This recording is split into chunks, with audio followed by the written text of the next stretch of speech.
Bismillahirrahmanirrahim. Assalamualaikum warahmatullahi wabarakatuh.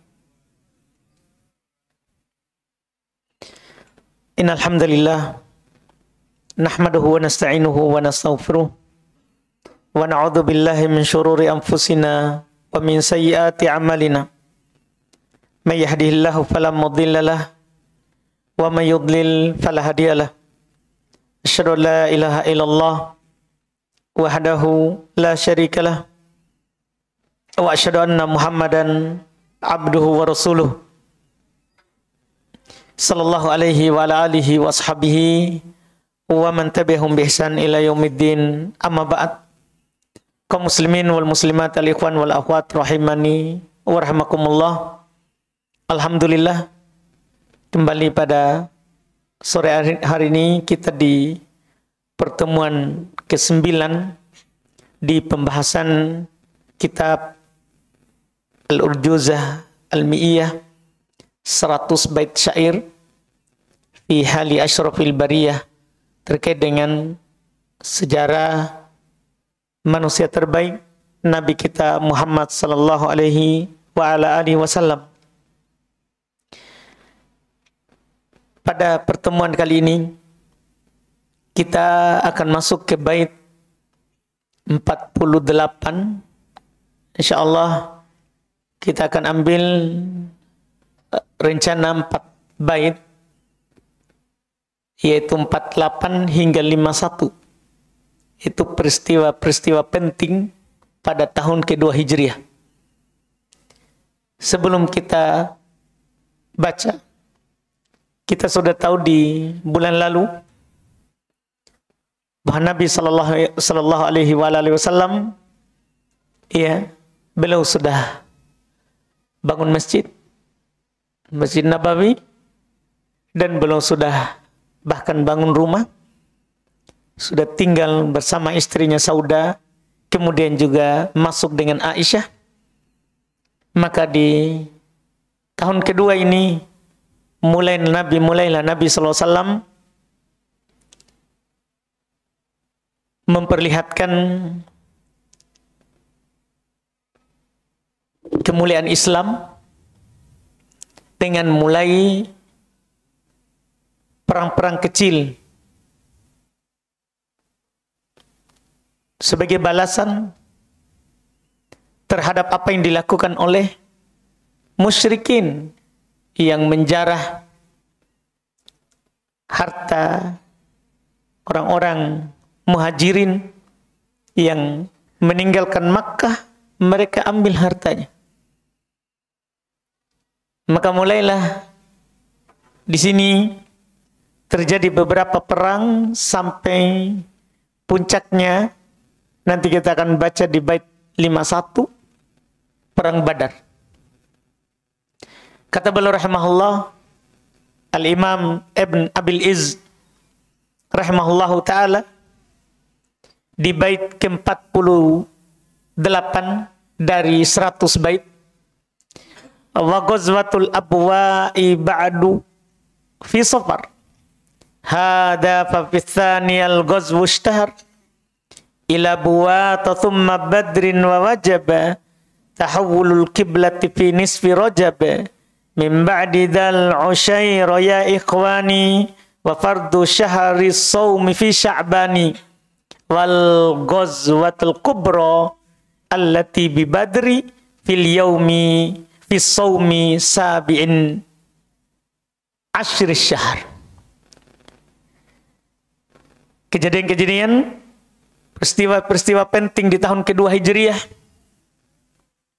Kata beliau, ada peperangan Abwa terjadi setelahnya pada bulan Safar.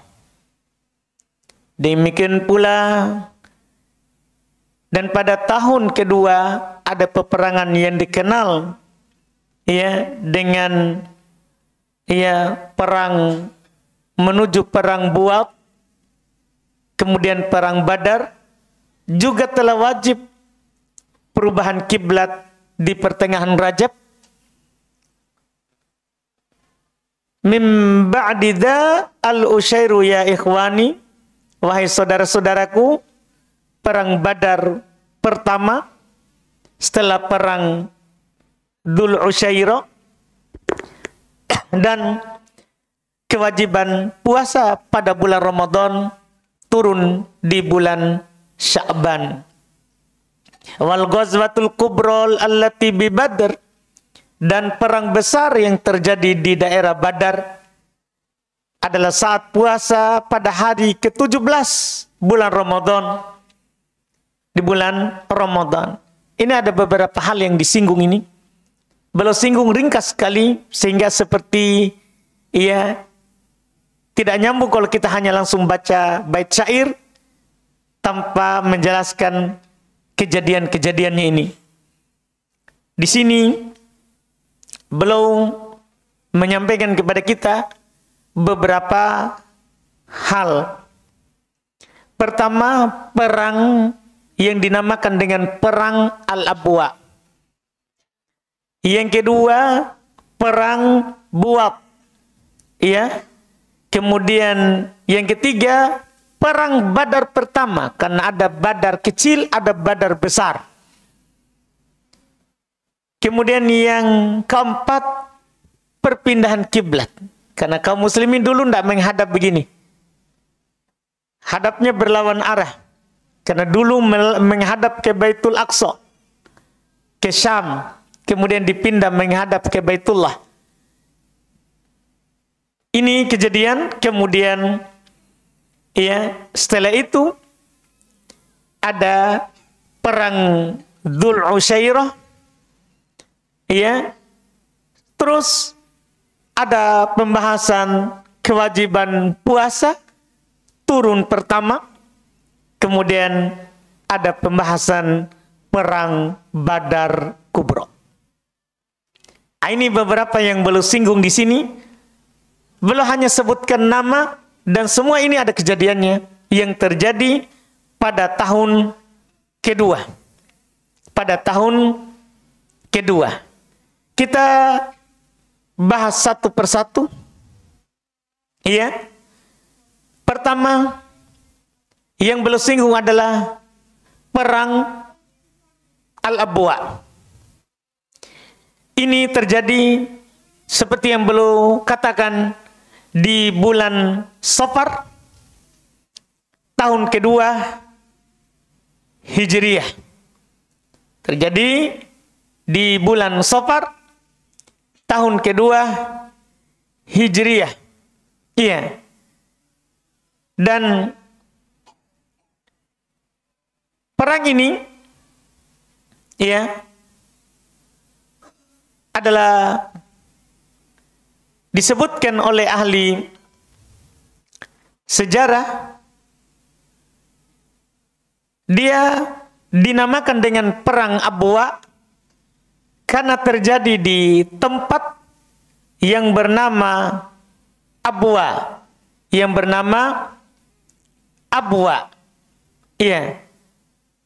Ini yang menyebabkan dinamakan dengan perang Abwa. Di sebagian tempat kadang juga dinamakan dengan Waddan. Kenapa juga dinamakan Waddan? Jangan sampai kita nanti menganggap ini adalah dua peperangan. Ini satu peperangan, cuman terjadi di daerah Abwa dan juga di dekat dengan daerah yang bernama Waddan. Daerah yang bernama Waddan. Ini yang beliau singgung sebagai perang kecil yang terjadi di masa Nabi Sallallahu Alaihi Wasallam di tahun kedua. Juga terjadi perang Buat.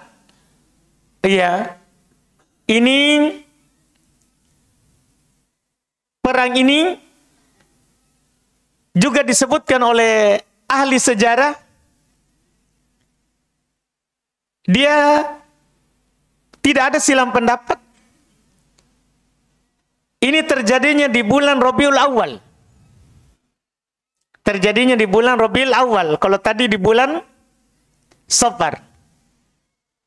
Dan perang-perang ini adalah sebenarnya terjadi karena Nabi menghadang rombongan dagang Quraisy.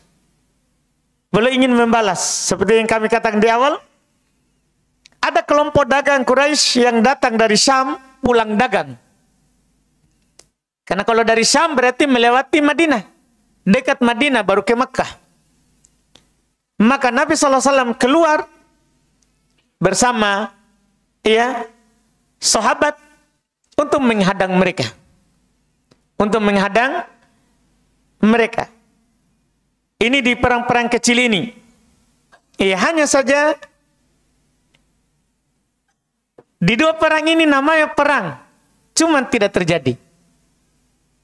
Karena sangat cepatnya mata-matanya orang musyrikin mengetahui Nabi keluar. Sehingga Nabi tidak mendapatkan apa yang beliau inginkan. Tapi tetap dinamakan perang. Karena memang Nabi keluar bersama pasukan untuk menghadangnya. Cuma tidak terjadi. Tidak ada pertemuan. Tidak ada pertemuan. Demikian pula yang beliau singgung perang Badar pertama. Perang Badar pertama. Ini juga adalah perang yang terjadi disebut pada tahun kedua. Tahun kedua. Dan perang Badar pertama ini tidak sama dengan sebab tadi perang-perang yang tadi yang tidak jadi itu. Kalau tadi untuk menghadang rombongan dagang Quraisy yang pulang berdagang dari negeri Syam. Kalau ini sebabnya adalah ada seorang yang bernama Qurz Ibn Jabir Al-Fihri, dari kalangan kaum musyrikin,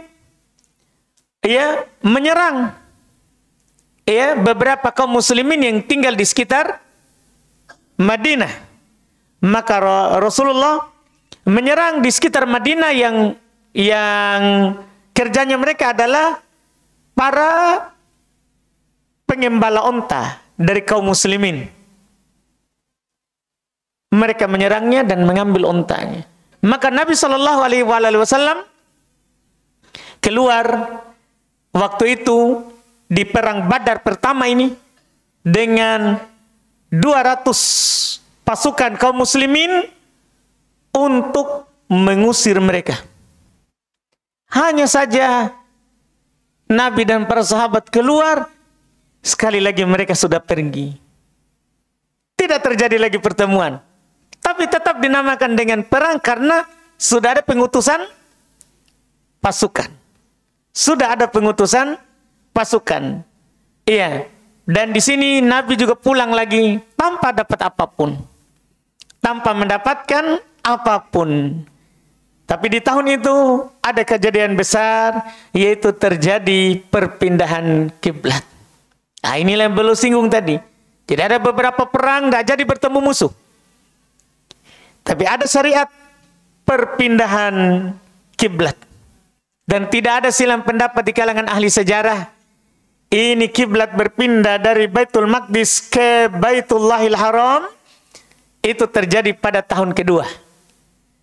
Jadi Nabi SAW sholat dengan sholat 5 waktu, fardu 5 waktu itu hanya 4 tahun menghadap ke Baitul Maqdis. Ke Baitul Maqdis. 3 tahun di Makkah, kemudian setahun di Madinah. Tahun kedua terjadi perubahan. Allah Subhanahu wa taala menurunkan Quran, memerintahkan Nabi kita dan kaum muslimin untuk menghadap ke Baitullah. Sampai detik ini kita masih menghadap ke sana. Dan tidak akan diubah lagi tentunya sampai hari kiamat. Karena sudah tidak ada lagi perubahan syariat. Sudah tidak ada lagi perubahan syariat. Jadi ini perubahan kiblat kita tidak bahas luas. Kan ini sejarah bukan fikih. Kita cuma dalam sejarah adalah mengetahui tahun perubahan kiblat. Di tahun kedua Hijriyah. Di tahun kedua Hijriyah. Dan di tahun kedua Hijriah inilah ya disyariatkannya berpuasa di Ramadan. Inilah tahun pertama. Makanya Nabi SAW berpuasa Ramadan 9 tahun. Nabi kita berpuasa Ramadan 9 tahun saja. Tepatnya turun kewajiban puasa Ramadan bulan Sya'ban, sebelum Ramadan. Turun di bulan Sya'ban pada tahun kedua Hijriah, turun kewajiban puasa terhadap kaum muslimin, puasa pertama. Puasa pertama. Iya. Di tahun awal. Dan di tahun ini ya terjadi juga yang disebutkan oleh ahli sejarah, ya, perang yang disebut oleh mereka dengan perang Dzul Usyairah.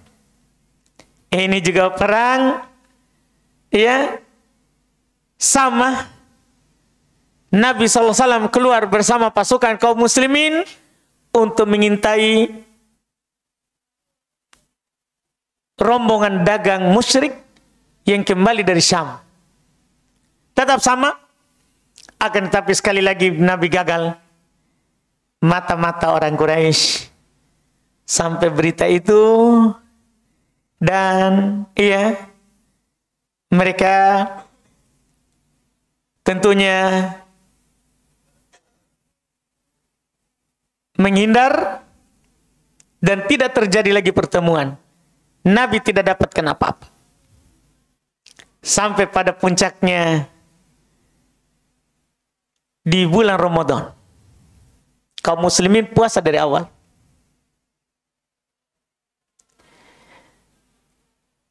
Nabi mendengar ada rombongan besar dari Quraisy pulang dari Syam berdagang, ya.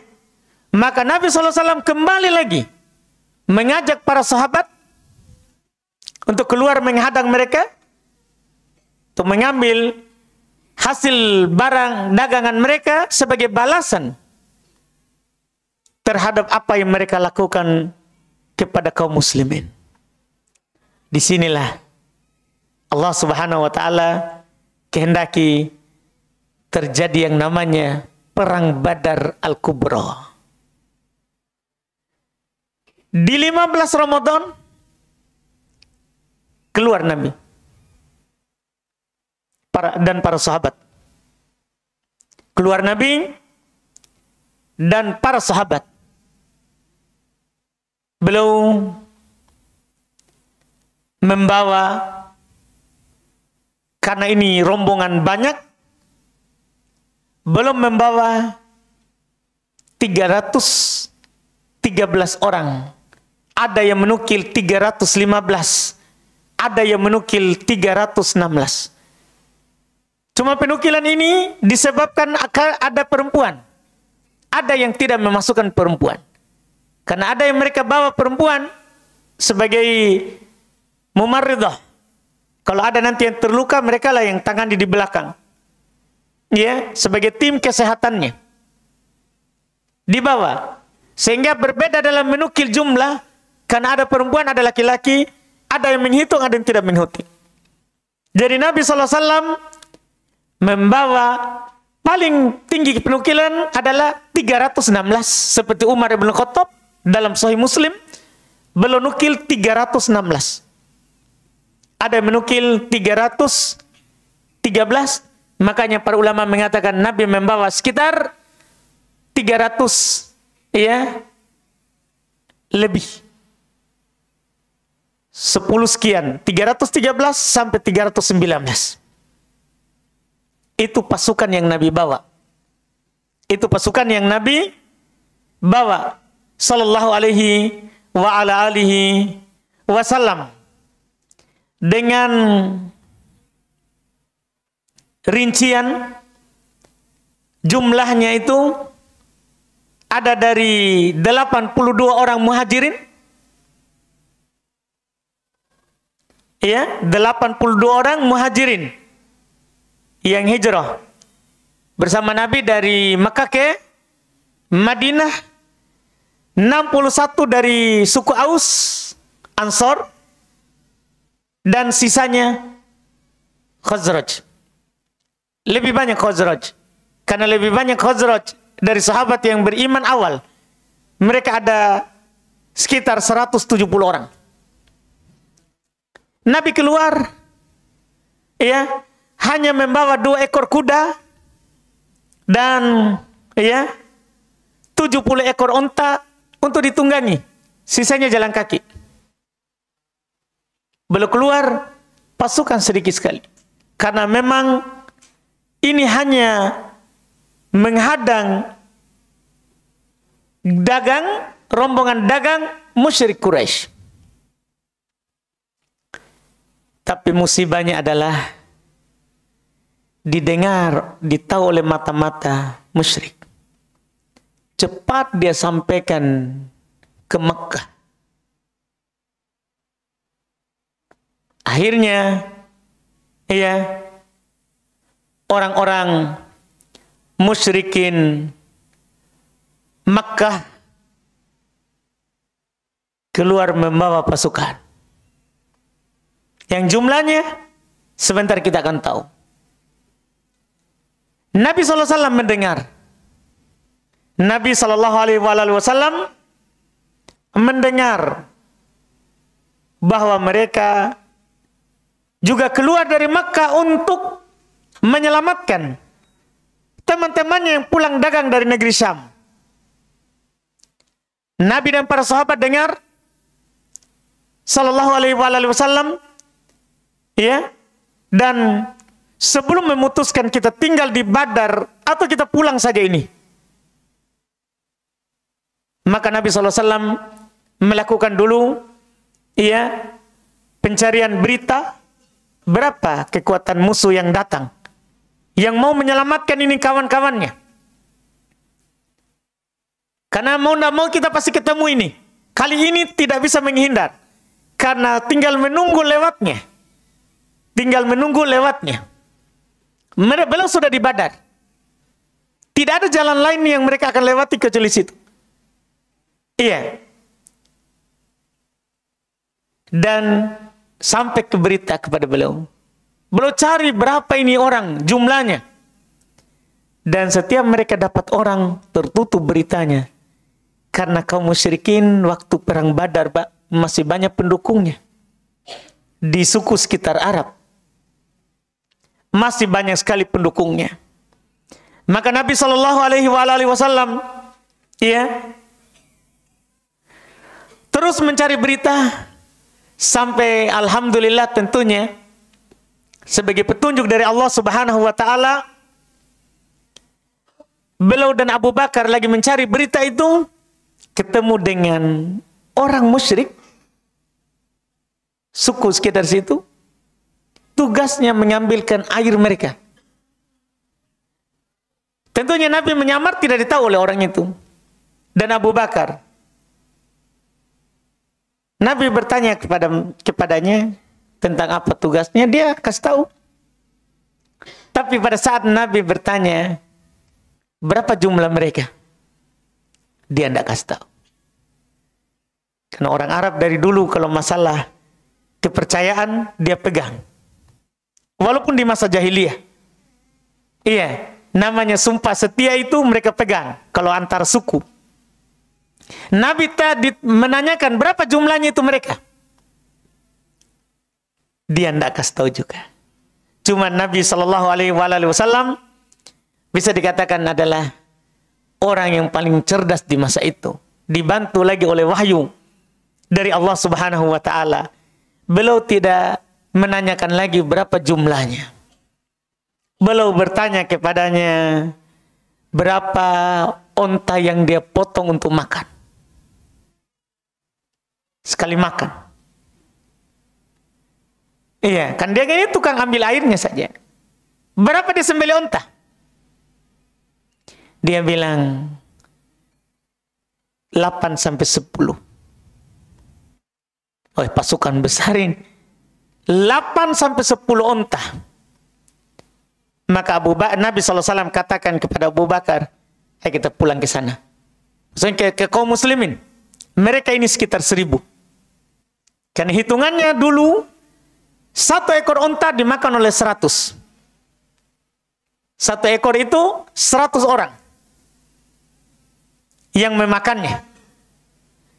Maka Nabi simpulkan mereka sekitar 1000. Dan tebakannya itu betul. Akhirnya Nabi SAW ya kembali kepada para sahabat. Beliau bermusyawarah.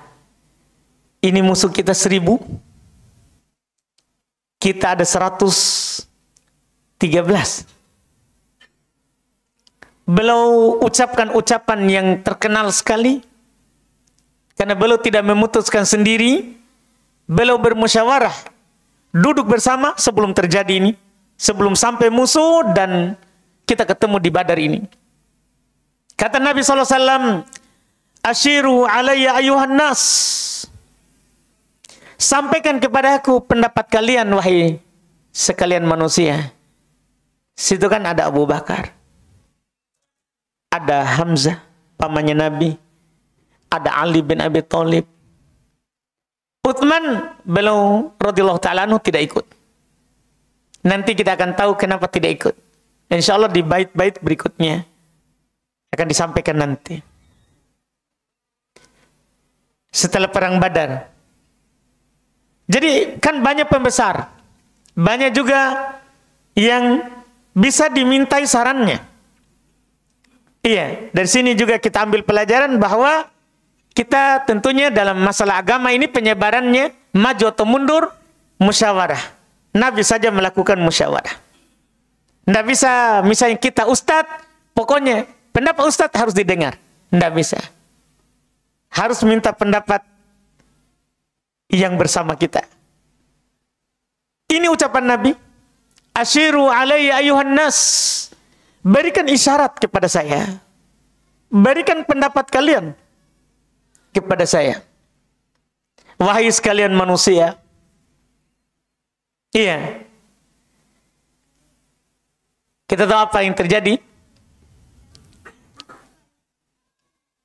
Jawaban dari para sahabat, di antara yang berani berucap waktu itu seorang sahabat Al-Miqdad ibn Amr. Beliau berkata, ya Rasulullah, imdi lima arakallah panahnu ma'. Wahai Rasulullah, ini namanya keimanan penuh ini. Karena mereka sudah tahu ini, dalam keadaan mereka sudah dikasih tahu. Ini orang 1000. Kita, ini mereka 3 kali lipatnya kita. Rasulullah bilang, kita ke Madinah, pulang. Biarkan mereka berlalu. Atau kita sini melawan. Berikan pendapat kalian. Seorang sahabat yang bernama Al-Miqdad ibn Amr berkata, ya Rasulullah, imdi lima arakallah. Wahai Rasulullah, teruskan perintah Allah kepadamu. Jadi enggak usah engkau tanya kepada kami ini. Apa yang Allah suruh kita? Apa yang Allah perintahkan? Dan dia lanjut, wallahi, fanahnu ma'ak. Kami akan bersamamu. Apapun, kami akan bersamamu. Dukungan penuh ini. Inilah manusia-manusia terbaik yang Allah Subhanahu wa ta'ala pilihkan untuk Nabi kita. Iya. Mereka bilang, nahnu ma'ak. Kami akan bersamamu. Wallahi, dia bersumpah demi Allah, La naqulu laka kama qalat Banu Israil li Musa. Kami tidak akan berkata kepadamu seperti ucapan Bani Israel kepada Musa. Karena ada sejarah yang tidak bagus terhadap Bani Israel bersama nabinya. Ketika Musa meminta mereka untuk bersamanya, mereka malah bilang, idhab anta wa rabbuka faqatila. Pergi saja kamu dan Tuhanmu berperang. Bani Israel, para sahabat, kami tidak akan ngomong begitu. Mereka bersumpah, demi Allah, kami tidak mungkin bicara begitu. Pokoknya apa yang Allah perintahkan, lanjutkan. Iya.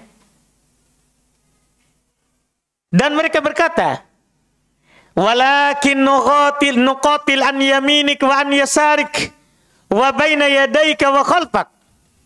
Akan tetapi kata mereka, kami akan berperang bersamamu di kanan, di kiri, di depan, di belakang.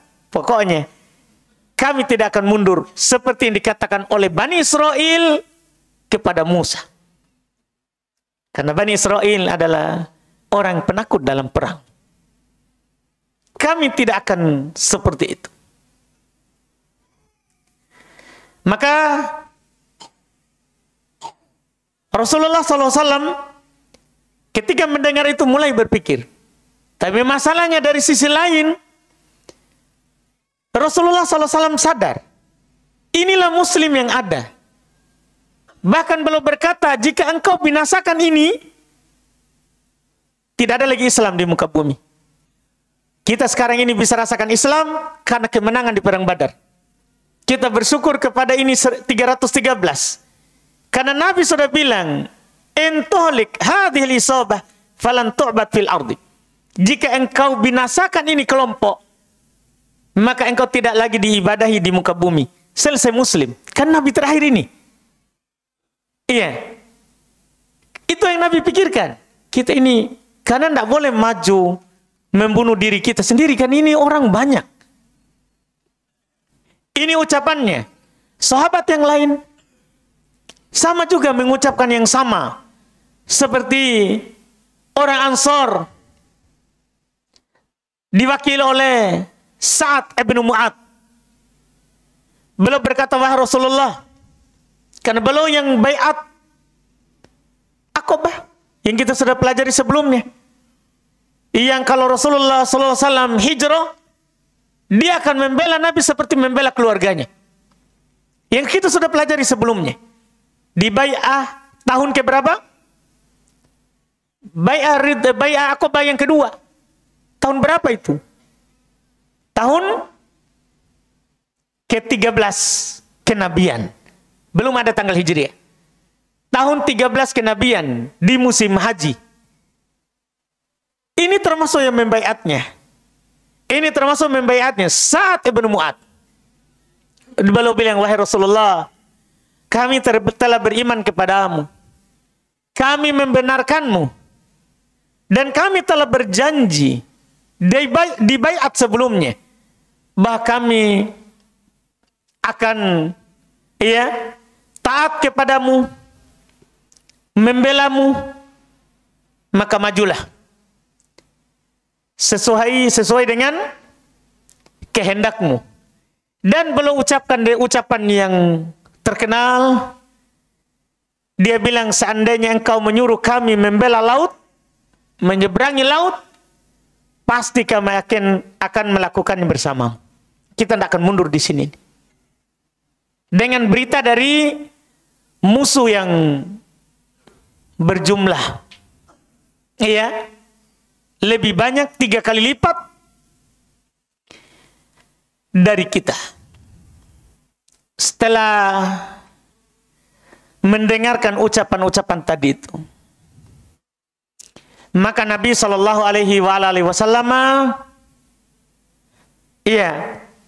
terus berdoa kepada Allah, beristighatsah, meminta pertolongan saat genting, dan Allah jawab. Sampai beliau waktu itu berdoa, jatuh selendangnya, beliau tidak rasa sampai dinaikkan oleh Abu Bakar dan beliau, cukup ya Rasulullah, Iya, kita pasti, Allah pasti akan memenuhi janjinya. Maka Rasulullah SAW menyusun pasukan. Karena sudah saling berhadapan ini. Tidak bisa lagi menghindar, kita langsung ringkas. Setelah ini musyawarah terjadi, diputuskan, kita tetap bertahan. Apa menjadi tujuan awal kita keluar dari Madinah ke sini? Maka tentunya sekarang bertemulah dua musuh. Pasukan musyrikin dengan bangganya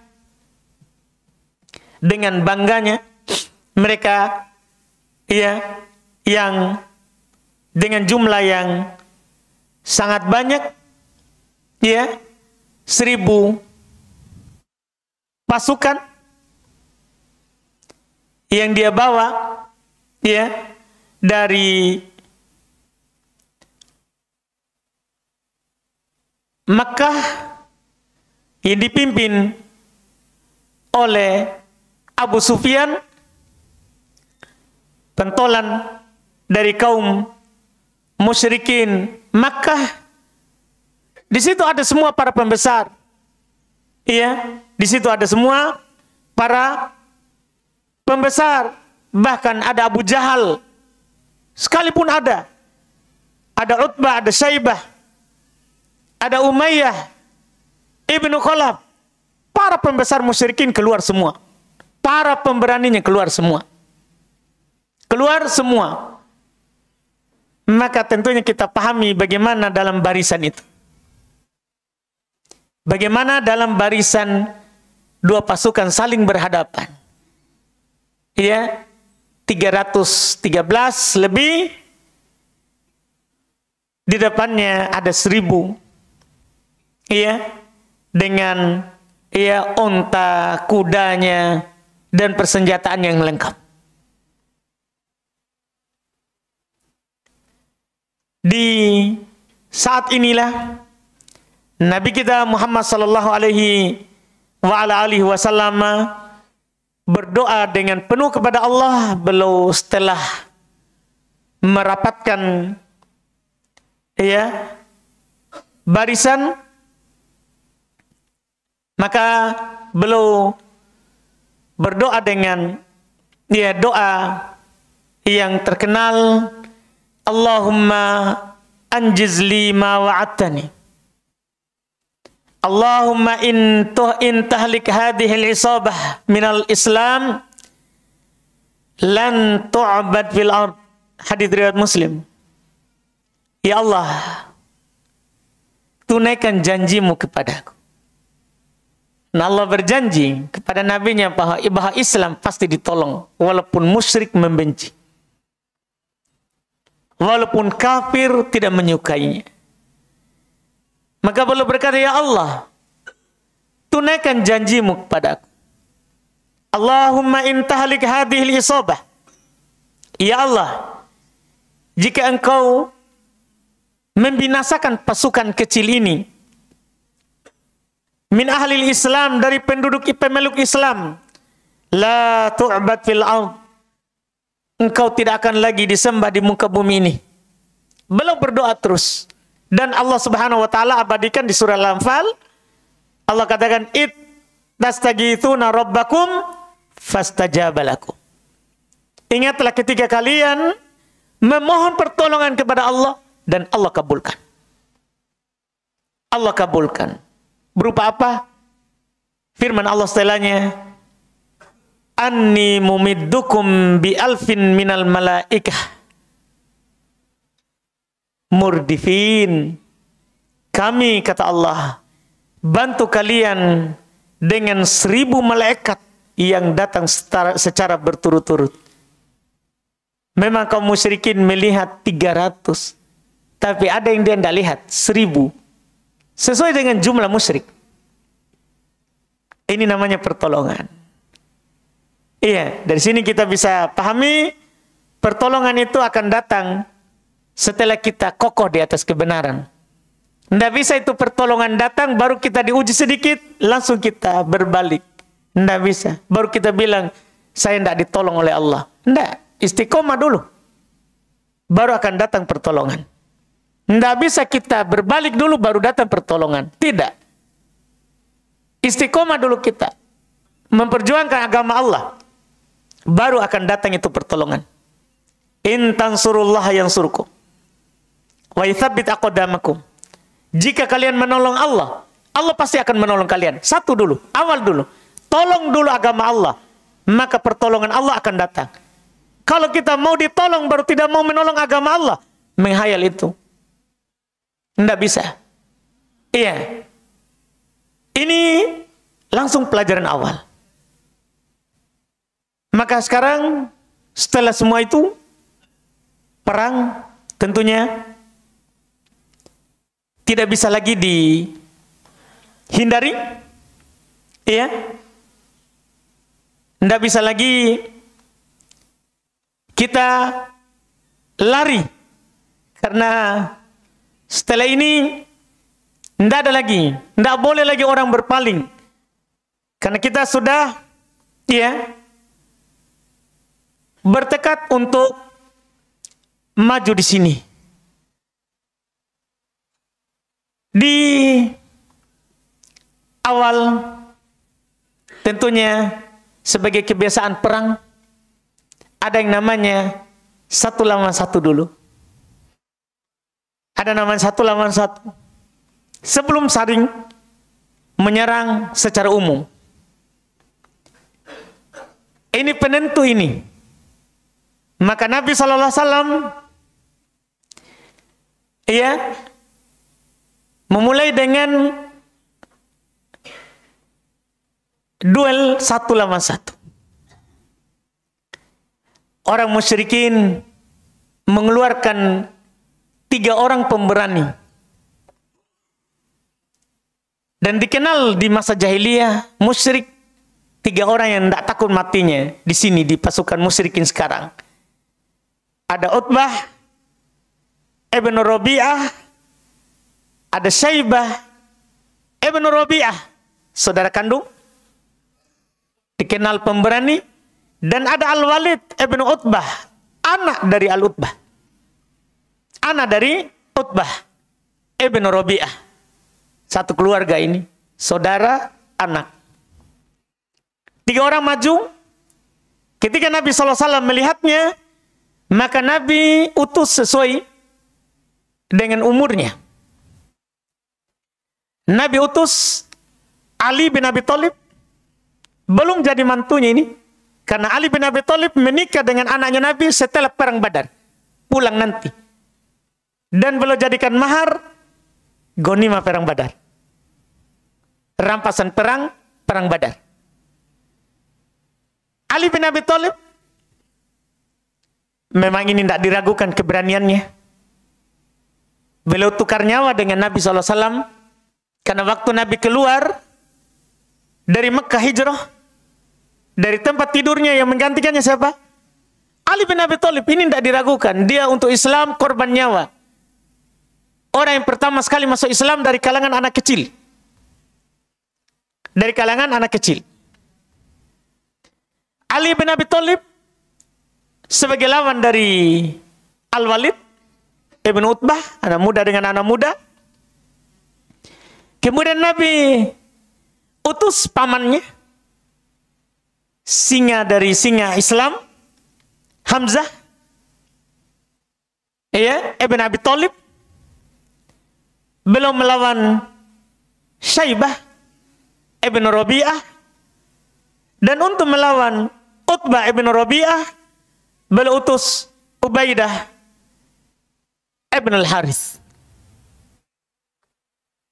3 orang maju tadi, kaum musyrikin, majulah kaum muslimin. Terjadi duel antara Ali dengan Al-Walid, belum menang dengan mudah. Satu kali tebas, mati.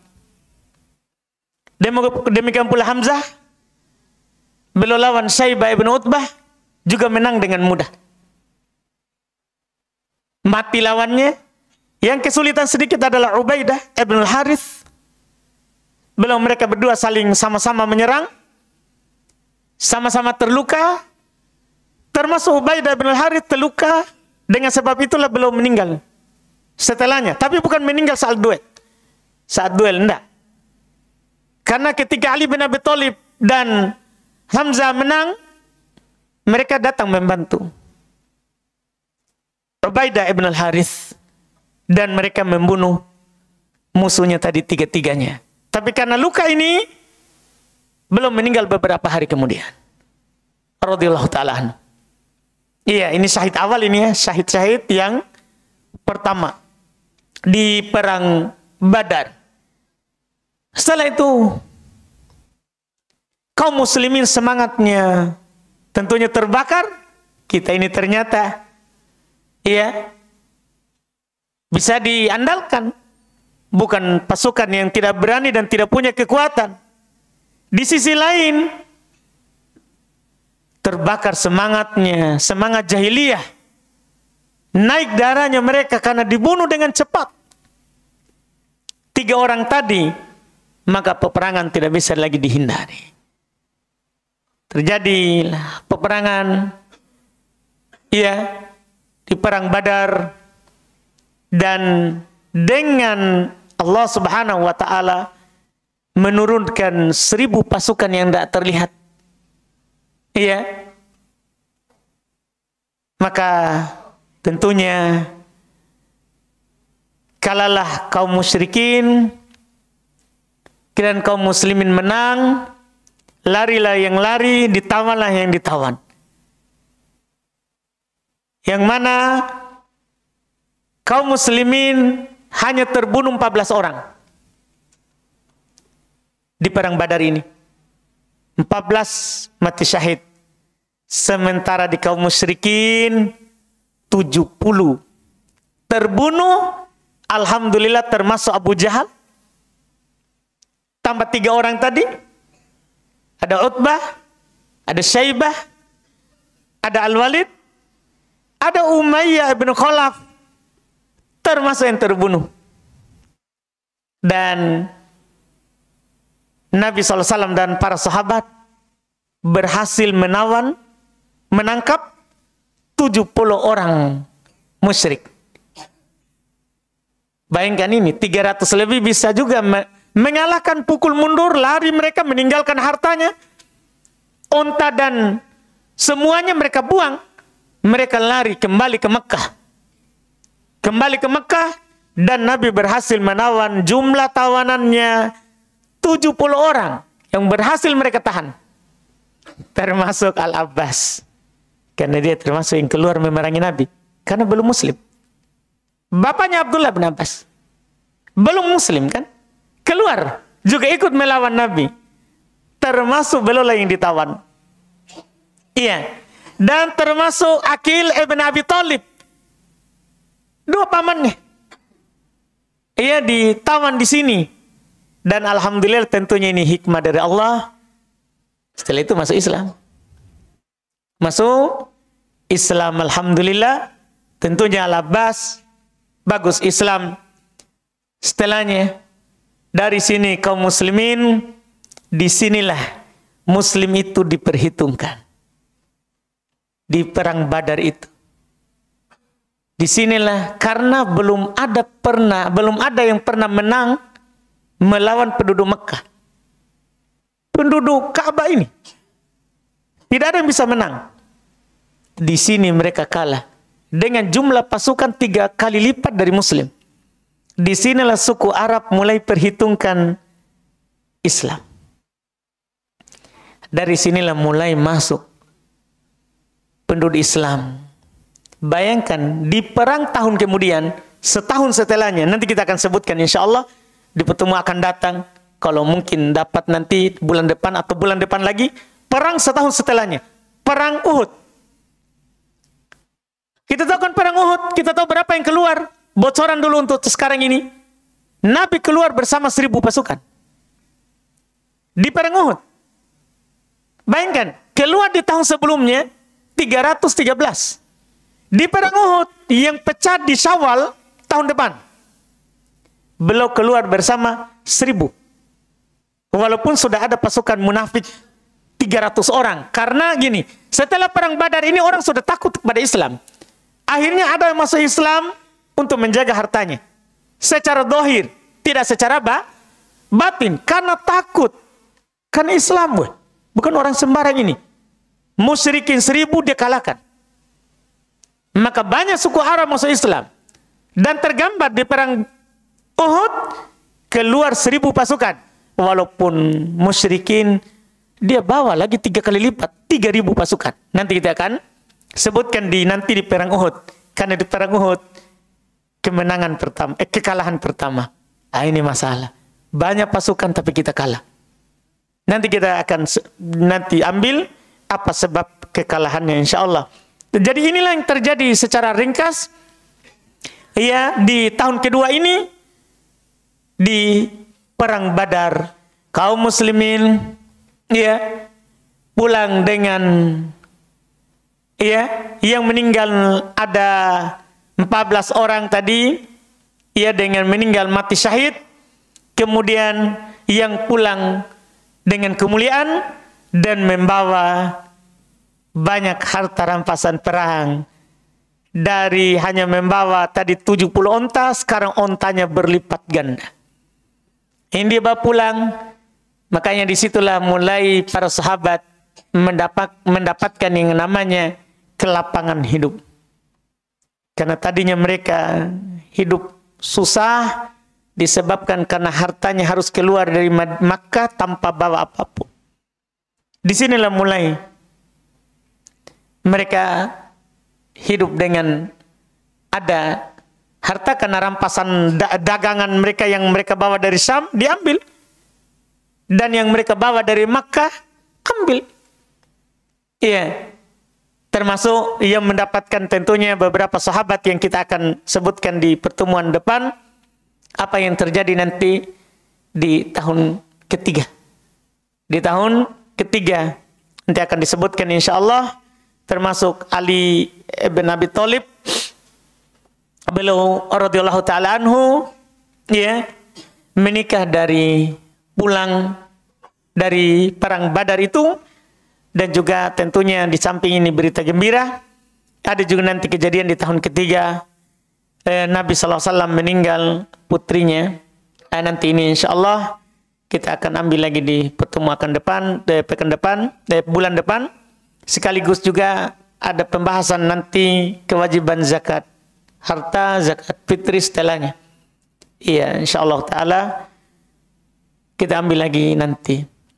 Mudah-mudahan ini bisa mencukupi. Ya, walaupun ini secara ringkas sekali kita sebutkan ini. Dan hikmahnya yang kita tidak sebutkan adalah itu tentunya di antara para ulama kita menyebutkan banyak hikmah dari perang Badar ini.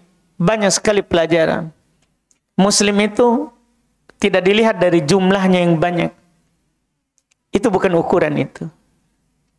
Muslim itu dilihat dari kekuatan keimanan mereka kepada Allah.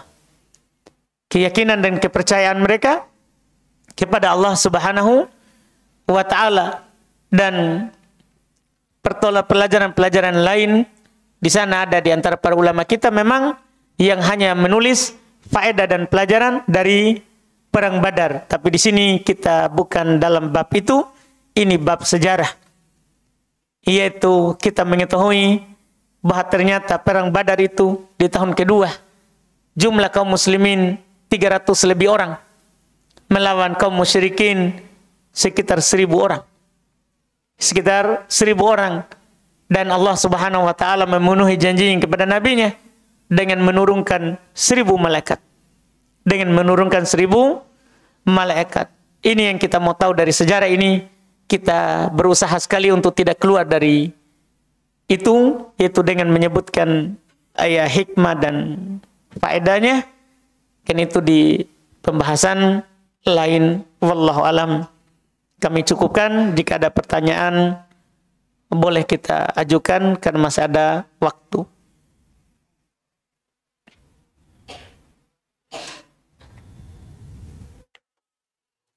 Silakan, boleh kalau ada pertanyaan. Kalau tidak ada kita tutup. Alhamdulillah.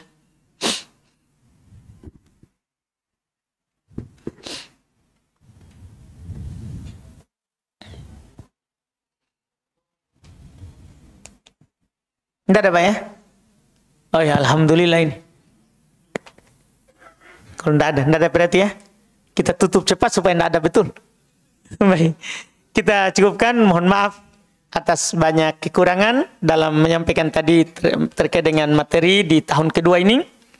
Mudah-mudahan bermanfaat dan menjadi pengingat untuk kita semuanya.